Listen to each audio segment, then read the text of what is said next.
সমস্ত সংখ্যার ক্ষণস্থায়ী প্রজ্ঞা দ্বারা উপলব্ধি করেন। দুঃখের প্রতি বিরক্ত হন, এটাই বিশুদ্ধি মার্গ।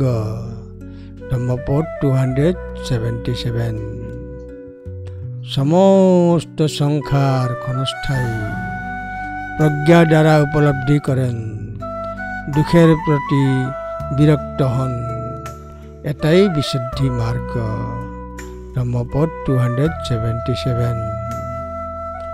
সমস্ত সংখ্যার সমস্ত উপাদান, সমস্ত জিনিস যা একত্রিত করা হয়েছে, সমস্ত সৃষ্ট জিনিস ক্ষণস্থায়ী, সমস্ত সৃষ্ট জিনিস ক্ষণস্থায়ী, অস্থির, অস্থায়ী। যখন এটি অন্তর্দৃষ্টির মাধ্যমে উপলব্ধি করা হয়, তখন একজন ব্যক্তি দুঃখ থেকে বিচ্ছিন্নতা অর্জন করে। এটি দাগ থেকে সম্পূর্ণ মুক্তির পথ, এটাই বিশুদ্ধি মার্গ।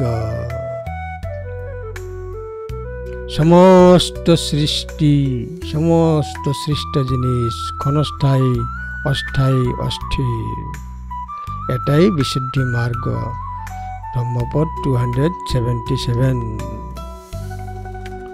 সব্বে সংখারা অনিশ্চাতি যদা পඤ্যায় পশ্যতি অথ নিবন্ধন্তি দুঃখে সমগ্র বিশুদ্ধিয়া। অথ নিবন্ধন্তি দুঃখে সমগ্র বিশুদ্ধিয়া। সব্বে সংখারা অনিশ্চাতি যদা পඤ্যায় পশ্যতি অথ নিবন্ধন্তি দুঃখে সমগ্র বিশুদ্ধিয়া। ধম্মপদ 277।